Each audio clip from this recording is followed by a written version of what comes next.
Alhamdulillahi rabbil alamin amba ufoka awwal nyuman don tuguni kabini sogoma fo sisan aw fɛn be ni aw sɔgɔlen be Sherifla Jabaranin kan an b'a ɲini Ala fɛ ya Rabbi Ala ka basigi don an ka nin jamana ninnu bɛɛ lajɛlen kɔnɔ. Ni an ye Côte d'Ivoire Abidjan plateau la Félix Houphouët-Boigny kɔnɔna na ka bɛn juillet kalo ma san 2025 juillet kalo tile 25 Ansardine a bolofaraba min be Côte d'Ivoire olu ka mawuludu labɛnnen o kɛnɛ kan. Ala sɔnn'a ma o min filɛ nin ye nin y'a ta ko gale min bɛna ɲɛnɛmaya an fa n'an karamɔgɔ fɛ Seydi Cheikh Ousmane Madani Haidara. Ala sɔnn'a ma yanni sɔnni cɛ an karamɔgɔ ni an karamɔgɔ de Seydi Cherif Ahmed Tidiane Haidara ale bɛna na baara kunfɔlɔw kɛ ni laseli kunfɔlɔw ye. O hukumu kɔnɔ an ka karamɔgɔbaw caman b'an bolo mun bɔra Mali kɔnɔ, Côte d'Ivoire, Burkina Faso ka taa se jamana wɛrɛw ma. Ni Ala sɔnn'a ma an karamɔgɔ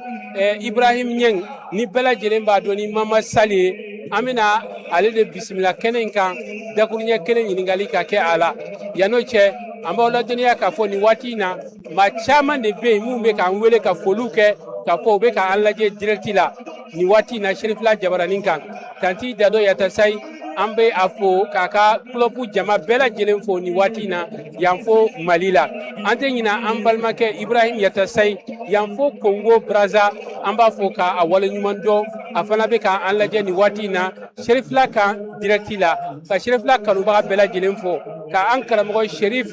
Mohamed Haidara Côte d'Ivoire an b'a fo k'a waleɲuman dɔn nin waati in na ka dugawu kɛ Ala ka mawuludu in kɛnɛ sigi hɛrɛ kɔnɔ k'a wuli hɛrɛ kɔnɔna na. An karamɔgɔ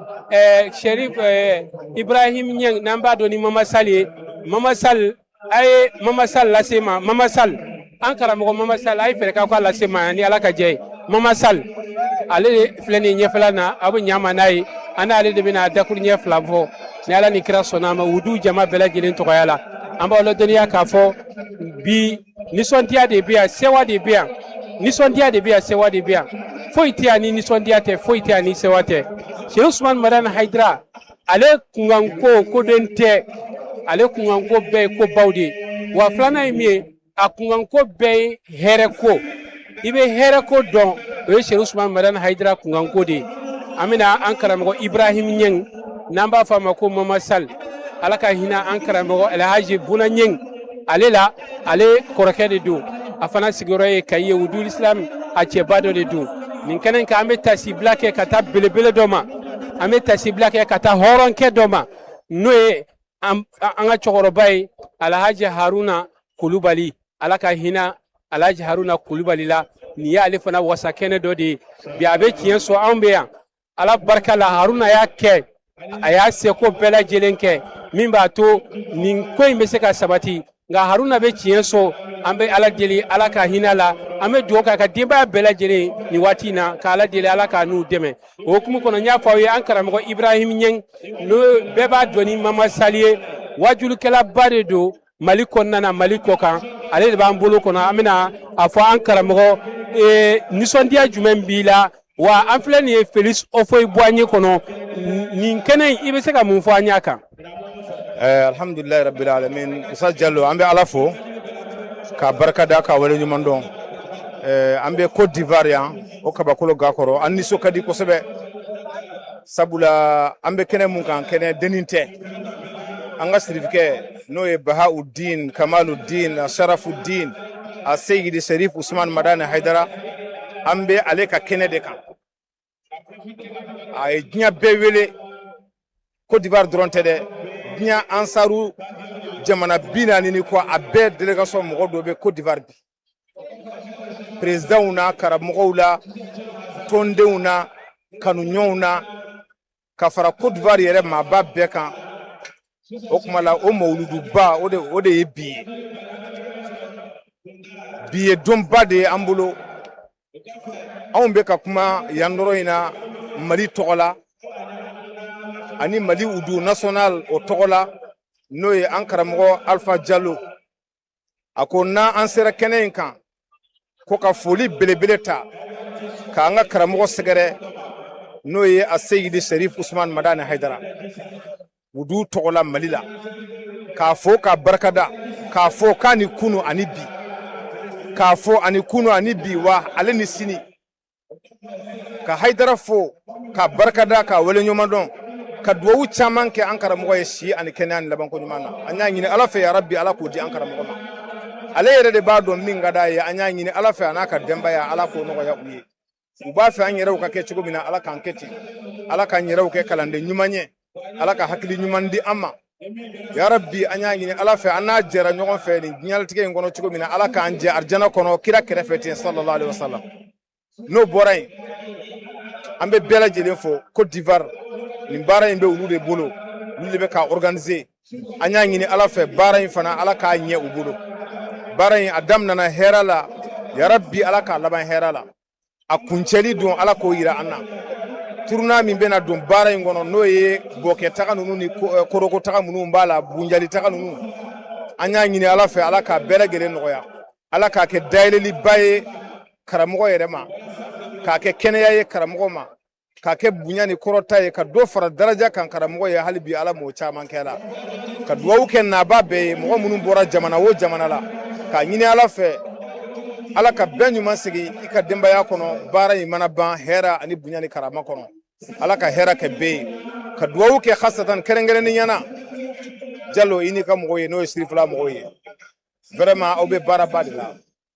diɲɛ yɛrɛ kɔnɔ bi o jamana tɛ yen jamana min tɛ aw lajɛ jamana min tɛ aw dɔn jamana min tɛ aw fo aw ka baara la min kɛra aw ɲɛna o de kɛra aw ɲɛna mais min bɛ foli min bɛ kɛ aw kɔfɛ o ka bon ye anw bɛ taa yala n'an taara yɔrɔ o yɔrɔ mɔgɔw bɛ sirifila ka kuma fɔ an ye télé sirifila a ɲɔgɔn tɛ o la vraiment ka aw fo k'aw ka directeurs fo k'aw ka ɲɛmɔgɔw bɛɛ fo ka na se aw minnu bɛ diinako kunna k'aw bɛɛ lajɛlen fo ka duwawu kɛ aw bɛɛ ye o de tun y'an ka dakuruɲa fila ye ka foli kɛ ka taa bɛɛ ma n'a ɲinana maa o maa kɔ an k'a dɔn bɛɛ ka kumakan ani bɛɛ ka foli ani bɛɛ ka nisɔndiya o b'an dusukun na ni mɔgɔ ɲagalila tuma dɔw la i b'a fɛ ka min fɔ i dusukun na tuma dɔw la da bɛ dɛsɛ k'o fɔ yɛrɛ i b'a fɛ ka kuma ka se hakɛ min ma o b'i to i dusukun na nka i da mana se ka min labɔ i b'o o de labɔ a nisɔn ka di an ɲagalilen don i yɛrɛ ɲɛ b'a la terrain fara depuis sɔgɔmada fɛ hali anw yɛrɛ ka se ka don ka na kɛnɛ sɔrɔ yan vraiment Diallo a gɛlɛyara an bolo an yɛrɛ bolo dɔɔni wallahi a gɛlɛyara an yɛrɛ bolo mais nin ye ala tanuba de nin ye ala tanuba de nin ye karamɔgɔ ka fierté ba de nin ye ansar bɛɛ ka fierté ba de wa an b'a ɲini ala fɛ fana nin kɛnɛ in ala k'a san wɛrɛ fana yira an na an b'a dɔn ivoiriens ye mɔgɔ minnu ye nin kɛnɛ in a bɛ sɔn ka kɛ san o san ye parce que nafa min sɔrɔla a la ustaz kabako yɛrɛ ye min ye kabini an nana an bɛ kelen f'i ye yanni n ka kuma bila kabini karamɔgɔ ye Côte d'Ivoire nali daminɛ ɲinan ta barika bonyana a ko bonyana a jama bonyana a foli bonyana a taa ni ka segin cayara ka tɛmɛ a bɛɛ kan karamɔgɔ yɛrɛ taara Côte d'Ivoire maaba bɛɛ fɔ o maa tɛ yen a ma taa min fɔ wa o Côte d'Ivoire maaba kelen ninnu bɛɛ seginna ka na foli bila karamɔgɔ la a ka denbaya la vraiment a kɛra wasa dan ye a kɛra wasa dan ye a kɛra nisɔndiya dan ye Diallo vraiment ni karamɔgɔ nisɔndiyara dɔrɔn o de bɛ anw nisɔndiya o ye anw nisɔndiyalen ye an b'a ɲini ala fɛ hali bi ala ka karamɔgɔ nisɔndiya baara in ala k'a ɲɛ k'a d'a ma ala k'a k'an sago ye ala ka hɛrɛ caman bɔ baara in kɔnɔ hali du kɔnɔna na losement na ye dɔ taara tubi yen karamɔgɔ bolo mɔgɔw bɛ ka taa tubi mɔgɔw bɛ ka taa bayaw kɛ mɔgɔw c'est à dire kabako don quoi foliw bɛ ka kɛ fan bɛɛ lajɛlen na association bɛɛ mɔgɔ bɛ yan nɔ bɛɛ nana ka na foli kɛ karamɔgɔ la vraiment o ye wasa de o ye bonya de ka Côte d'Ivoire karamɔgɔ bɛɛ fo k'u ka bonyamasegin kɛ karamɔgɔ ko k'u fo Côte d'Ivoire a karamɔgɔ bɛɛ k'u barikada k'u wale ɲuman dɔn k'a ɲini ala fɛ ala ka hɛrɛ ka n'u bɛɛ ye u bɛ fɛn o fɛn ɲini ala k'a bɛɛ d'u ma diinɛ in a ka se ka bɛn ka kɛ kelen ye karamɔgɔ y'o de fɔ diɲɛ bɛɛ ye wa a b'o de waleyala a b'o de baara la hali Côte d'Ivoire yan kuma min b'a da o y'o de kabini a nana a ye Mali ta bɛɛ fara ɲɔgɔn kan cogo min na Côte d'Ivoire fana a y'o de ɲini karamɔgɔ bɛɛ fɛ a ye fara ɲɔgɔn kan a kumana ka kuma karamɔgɔw fɛ fo ka taa se yɔrɔ ma a ko ni ala sɔnn'a ma a kuman'u ka ɲɛmɔgɔw fɛ min ka di ale ye hali an ka sous région in bɛɛ ka to ka sali ɲɔgɔn fɛ o kɔrɔ ye ni Mali ye kalo ye a bɛ komi dɔrɔn Côte d'Ivoire ninnu Sénégal ninnu Guinée ninnu Niger ninnu a bɛɛ ka sali wa ni Côte d'Ivoire y'a ye fana a bɛɛ ka sali ni Burkina fana y'a ye a bɛɛ ka sali a ko an bɛɛ bɛ matalaw kelen de la wa an bɛɛ ka kalo yɔrɔ ye kelen de an kan tigɛ di ɲɔgɔn ma Ala ka juruba kelen na an kana fara fara karamɔgɔ b'o o baara de la bi na ni diɲɛ y'a dɔn a ye alhamdulilahi rabbil alamin an bɛ karamɔgɔ fo n bɛ kuma surunya nin yɔrɔ in na komi kuma man di maa kelen da k'a ye yɛrɛ fo k'i barikada k'i wale ɲɔgɔn dɔn ka duwawu caman k'i ye ka duwawu caman ɲini fɛ hakɛto b'a kan salli ala rasuli salamu alaikum warahmatullahi ta'ala wa barakatuh.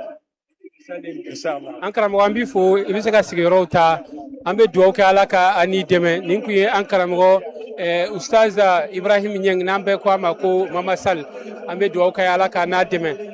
a da sera yɔrɔ dɔ ma ko karamɔgɔ ka laɲini ye an ka sous-région ninnu a bɛɛ lajɛlen ka fara ɲɔgɔn kan ka sali ɲɔgɔn fɛ Ala sɔnna ma a sigi kɛra Mali la 2023 kɔnɔna na ayiwa hakili jagabɔw kɛra a la a ka ca Ala fɛ u bɛna baarabaw k'a la don n'a nataw la min b'a to o baara bɛ se ka kɛ an ka nin jamana ninnu a ka se ka kɛ sababu ɲuman ye u ka sali ɲɔgɔn fɛ u ka kɛ ɲɔgɔn kalama u ka don da kelen fɛ ka bɔ da kelen fɛ hali sisan an bɛ to ɲɔgɔn bolo ni Ala ni kira sɔnna ma an ka karamɔgɔbaw caman bɛ kɛnɛ in kan yan nin waati in na an bɛna wele bila an ka karamɔgɔ dɔ ma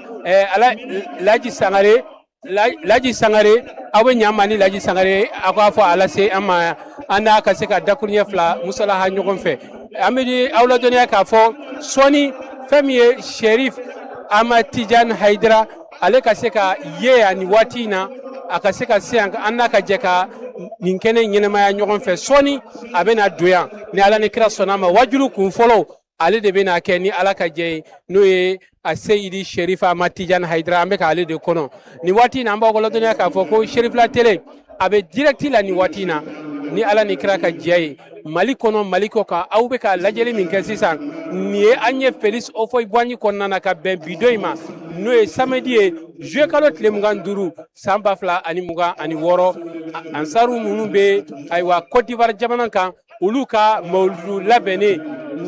min bɛ na ɲɛnɛmaya an fana karamɔgɔ fɛ a Seyidi Sherif Usman Madane Haidara an b'a ɲini Ala fɛ si ni kɛnɛya Ala ka o di an karamɔgɔ ma hali sisan an b'aw ladɔnniya k'a fɔ an ka to ɲɔgɔn bolo nin baaraba in an ka se ka lajɛ ɲɔgɔn fɛ an balimakɛ Laji Sangare aw bɛ ɲan ma Laji Sangare aw bɛ ɲan ma n'ale ale ka se ka sɛnsɛn ka se yan a ka se yan nin waati in na an ka jɛ ka baara ninnu kɛ an ka dɔn k'a fɔ an ka ko labɛnna minnu bɛ yen minnu bɛ Burkina Faso u bɛ yan nɔ minnu bɛ Senegal u bɛ yan nɔ minnu bɔra Mali la ka na u bɛ yan nɔ dɔw bɔra Niger ka na nin bɛɛ lajɛlen nana fara ɲɔgɔn kan ka na fara Ivoiriyɛnw kan u ka se ka jɛ ka baara ninnu don ɲɔgɔn fɛ nin waati in kɔnɔna na ni Ala ka jɛ ye o hukumu kɔnɔna na an k'a dɔn baara in ye baara kelen de ye silamɛya bɛ se ka wasa cogo min silamɛya bɛ se ka kunkɔrɔta cogo min ani silamɛw bɛ se ka don da kelen fɛ ka bɔ da kelen fɛ cogo min na o baaraw bɛ se ka kɛ cogo min na ka se ka maaw ladɔnniya o la o de ye Sherif Usman Madane Haidara ka hakilina ye o la Laji Sangare ale ye kɛnɛ sɔrɔ an b'a fɔ k'a bisimila Laji Sangare ayiwa i bisimila an bɛ i fo k'i wale ɲuman dɔn Laji Sangare ka tila k'a f'i ye an filɛ nin ye Felicia la an ɲɛ b'a la kabini sɔgɔma midi waati yɔrɔ fara nisɔndiya jumɛn de b'e bolo kɛnɛ kan ani nin kɛnɛ in i bɛ se ka mun fɔ an ɲ'a kan. Alhamdulillah a nisɔn ka di kosɛbɛ kosɛbɛ a nisɔndiya a kɔrɔ a bɛ kɛnɛ kan ayiwa a nisɔndiya fana bangelen don Alakira sallallahu alaihi wa alihi wa sallam a ye nin fɔ an ɲɛna ka hadisa la a ko ni Ala ye jɔn kanu ko a b'a fɔ mɛlɛkɛw ye sankolo la ko ne kɛra ni jɔn in fɛ a ye k'a fɛ o la mɛlɛkɛw bɛ kɛ a jɔn fɛ ayiwa ko a bɛ tila ka a jɔn kanu don mɔgɔw dusukun na dugukolo sanfɛ o la ni jamaba min filɛ nin ye kɛnɛ kan yan i n'a fɔ i y'a fɔ cogo min kabini midi terrain minɛna k'a fa tep donc o bɛ ni hadisa in jatigɛ yira ko an karamɔgɔ Seyidi Sherif Usman Madane Haidara tiɲɛ la Ala kɛlɛ fɛ a ye mɔgɔw bila k'a kanu n'o tɛ ni ale yɛrɛ tɛ ka mɔgɔw labɔ cogo in na c'est à dire que i b'a ye k'a fɔ ko c'est à dire dinako sira kan ni ale yɛrɛ tɛ i t'a ɲɔgɔnna wɛrɛ ye donc vraiment nisɔn ka di kosɛbɛ kosɛbɛ ayiwa ni Ala sɔnna nin bɛɛ ye kira ka sankɔrɔta de ye nin bɛɛ ye silamɛya ka sankɔrɔta de ye hali bi Ala k'an to kira la hɔrɔma na. Merci. Kuma laban bɛ dɔrɔn o de ye k'a fɔ mɔgɔw ɲɛna u ka sabali voilà yɔrɔ falen don tiɲɛ yɛrɛ la mɔgɔ minnu ma se ka yan sɔrɔ vraiment u bɛ se ka filɛ telew kan u bɛ se ka filɛ réseau sanfɛ inshallah taala ka a ɲini Ala fɛ Ala ka jama fara hɛrɛ la dɔw bɛna kɛ an karamɔgɔ fɛ k'a minɛ Côte d'Ivoire yɛrɛ ma inshallah ani a dafɛ jamana bɛɛ lajɛlen ani diɲɛ bɛɛ. An bɛ fɔ k'i wale ɲuman dɔn Sangare. Merci Diallo an cɛ. nin kun y'an ka karamɔgɔba ye n'o ye Laji Sangare ale tɛ maa dogolen ye an b'a fɔ k'a waleɲuman dɔn an b'aw ladɔnniya k'a fɔ n y'a fɔ a ye n ko an ka accueil mɔgɔw bɛ an bolo yan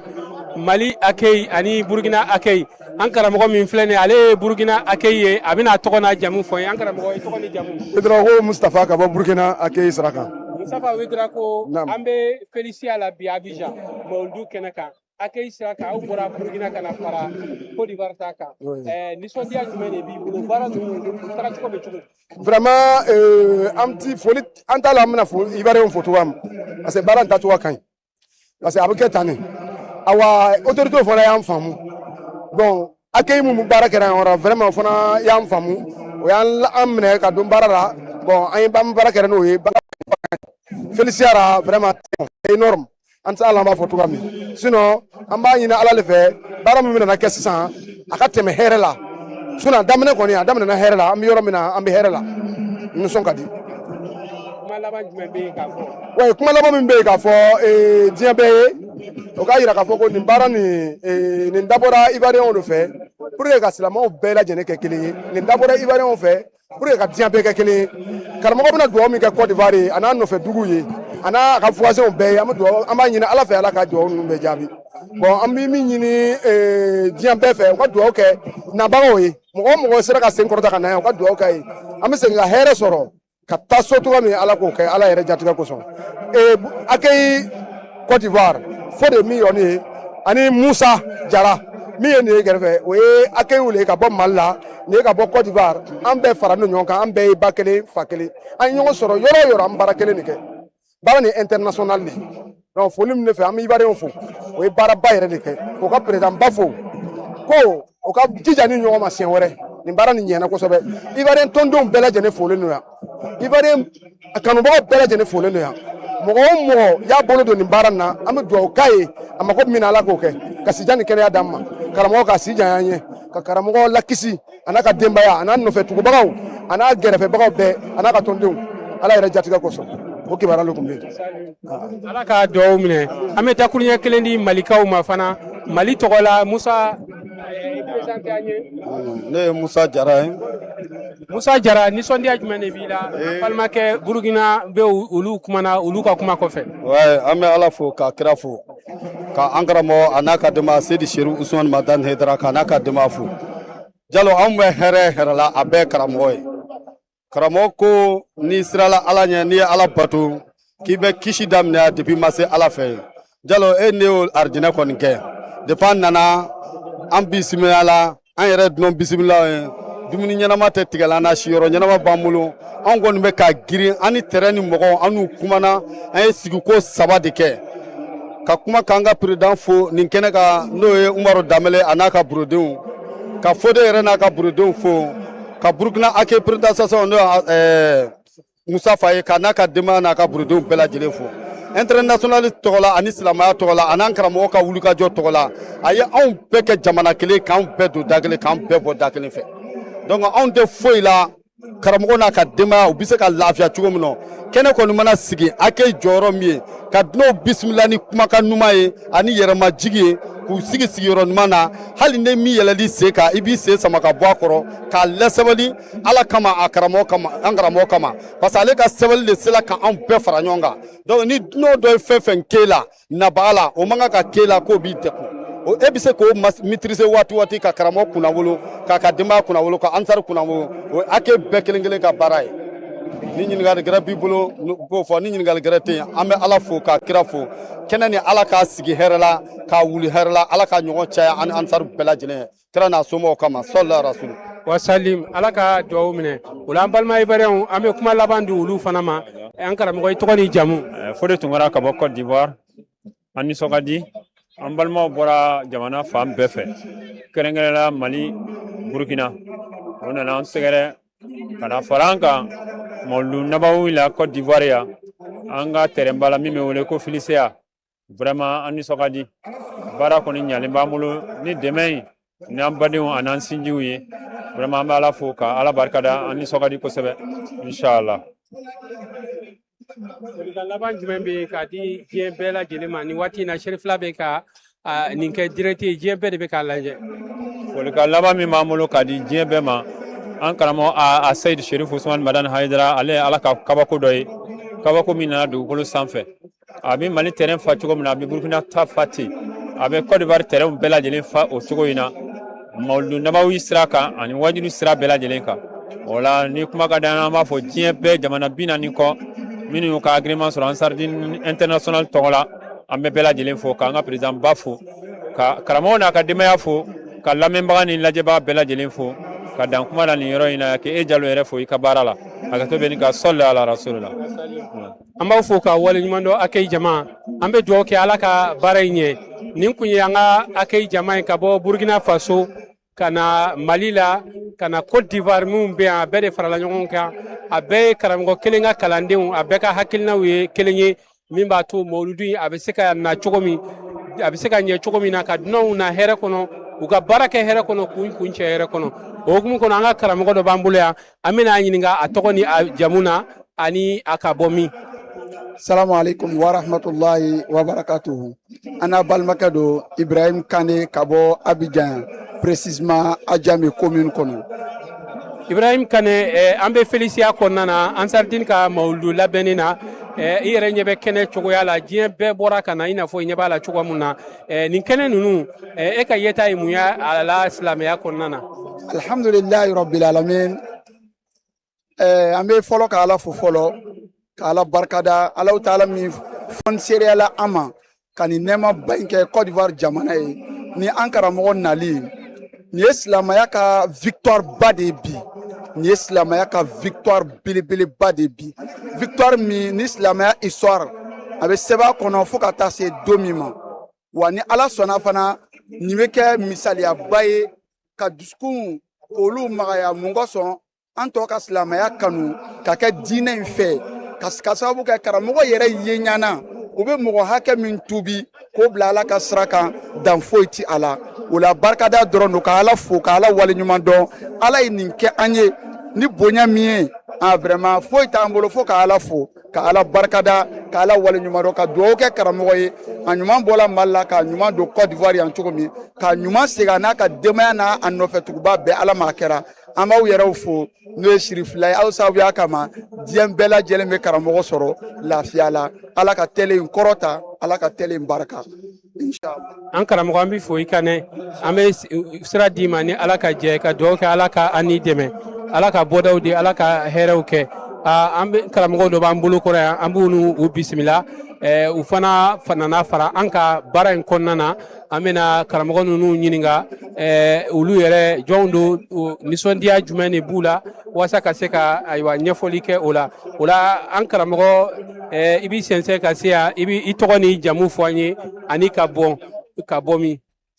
Assalamu alaikum wa rahmatullahi wa barakatuhu. Alhamdulillahi rabbil alamin. Allahumma salli ala sayyidina Muhammadin wa ala ali sayyidina Muhammad sallim. Ne tɔgɔ de ye Mohamed Kone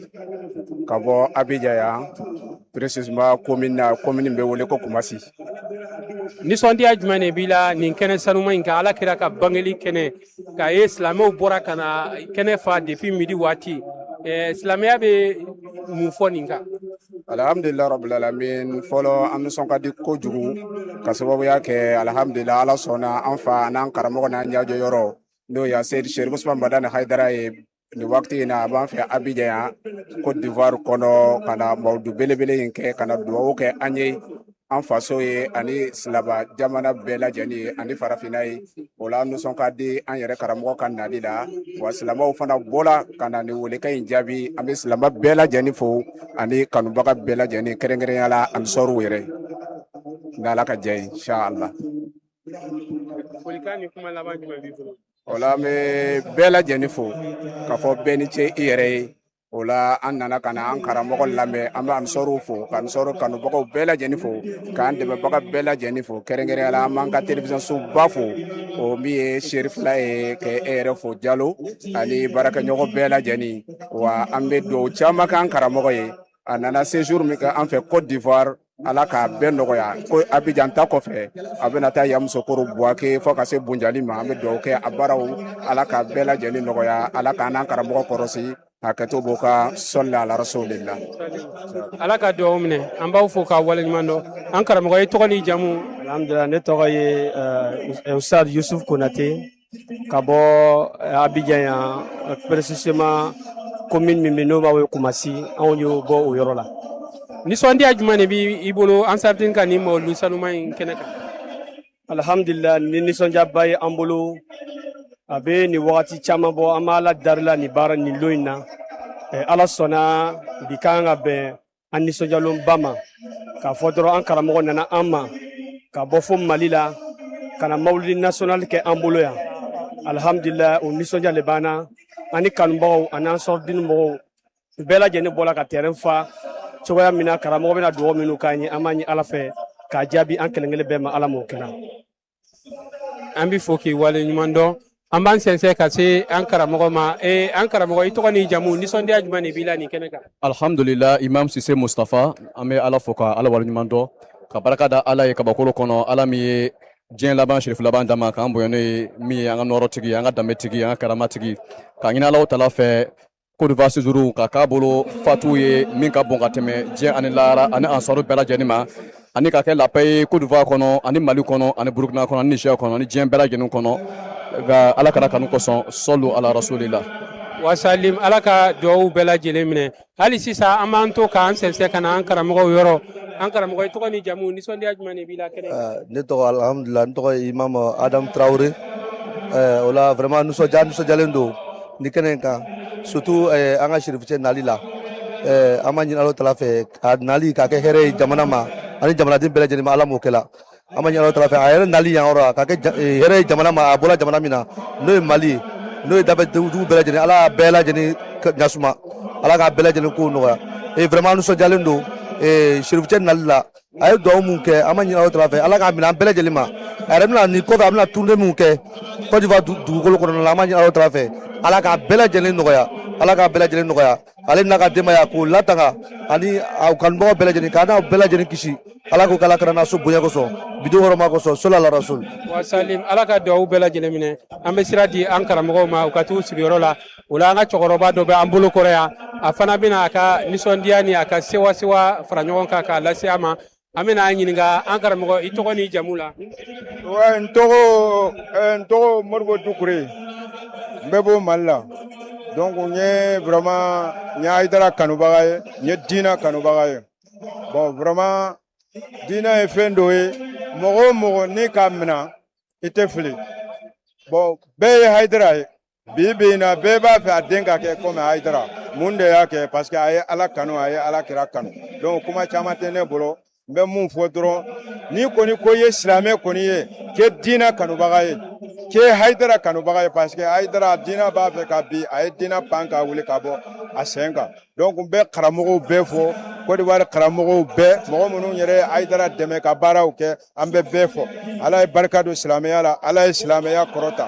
Ala ye barika bɔ kafiriya la ka silamɛya dɛmɛ. Donc an bɛ silamɛya dɛmɛ de la bi bi in na Felicia la. Halisa an b'a ɲini Ala fɛ silamɛya, Ala ka silamɛya kɔrɔta. Kuma mun bɛ ne bolo dɔrɔn o y'o ye. Mɔgɔ minnu bɔra Mali la ka na télévision Serifila, bon an b'u fɔ dan tɛ foli mun na quoi. Donc an b'u fɔ Ala ka barika don télévision show bɛɛ la, radio Alibayanu, télévision Alibayanu, Serifilaw, a bɛɛ Mali télévision show ni radio show ni jamana in kɔnɔ, Ala ka barika don a bɛɛ la. Fɛn o fɛn bɛ diinɛ lase, Ala ka barika don a bɛɛ la. Ala n'a kira yɛrɛ kanu kosɔn. Sallallahu alaihi wasallam. Wasalim, an b'i fo k'i wale ɲuman dɔn. Hali sisan an bɛ Felicia kɔnɔna na Abidjan ka bɛn bi samedi juillet kalo tile 25 ma. Jamiyatul Ansardine bolofaraba min bɛ Côte d'Ivoire olu ka mawuluduba kɛnɛ kan. An ka karamɔgɔ dɔ b'an bolo yan. An bɛna an ɲininka a tɔgɔ n'a jamu na ani nisɔndiya jumɛn b'a bolo nin kɛnɛ in kan?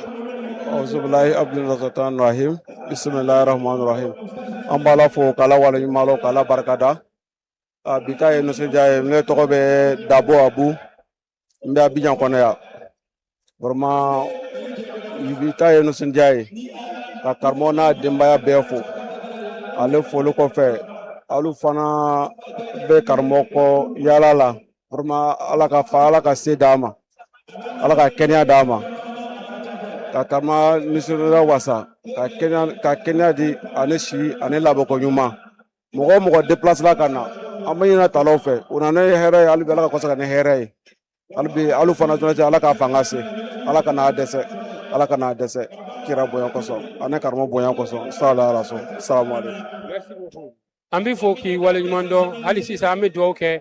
ka ala deli ala ka hɛrɛ ka an ni ye ala ka kɛnɛ in sigi hɛrɛ kɔnɔna na ka a wuli hɛrɛ kɔnɔna na ka foli ta k'a ɲɛsin Côte d'Ivoire silamɛ ɲɛmaya so ma n'o ye an karamɔgɔ Elhaji Usman Jakite an bɛ dugawu kɛ ala ka an n'a a dɛmɛ an karamɔgɔ tɔgɔ ni jamu ani ka bɔ min. Muhamadu Kanta ka bɔ Grand Bassam Alhaji Njayi a ka parrain ba ale ka kalanden don.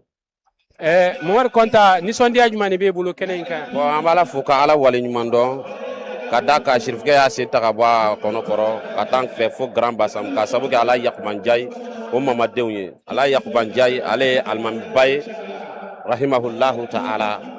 donc a ma foyi kanu ni alakira n'a a somɔgɔw tɛ donc o kanu de k'an se yan donc Alhaji Seku Njayi ale parrain bi o kɔsɔn an y'an sen bɔ an kɔnɔkɔrɔ ka se yan ka na nous soutenir ko bɛɛ lajɛlen na min ka d'a ye fana kosɛbɛ o ye alakira tanu ye hali n'a kɛra n'a ka sira d'an ma dɔɔni an b'o fana dɔɔni fɔ fɛn min ka di a ye kosɛbɛ a ko n'i ka alakira sɔrɔ i ka fɛn bɛɛ lajɛlen sɔrɔ vraiment an b'aw fana fo aw minnu bɛ média baara la ala k'aw sara ka si d'aw ma. an b'i fo k'i waleɲuman dɔn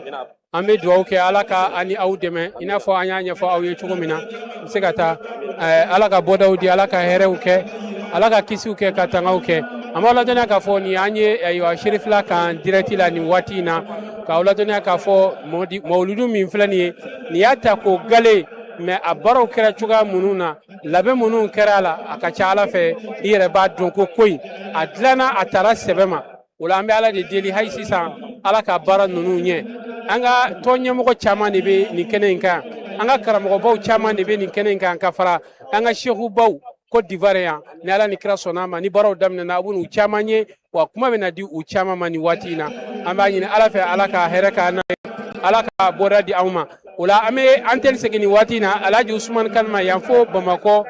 Moribabugu la ni ala ni kira sɔnna ma an bɛ tila ka ɲɔgɔn sɔrɔ yan inshallah kɔfɛ ni ala ka jɛ ye Alhaji Usman kan ayiwa an b'i fo k'i ka équipe bɛɛ lajɛlen fo ni ala ka jɛ ye.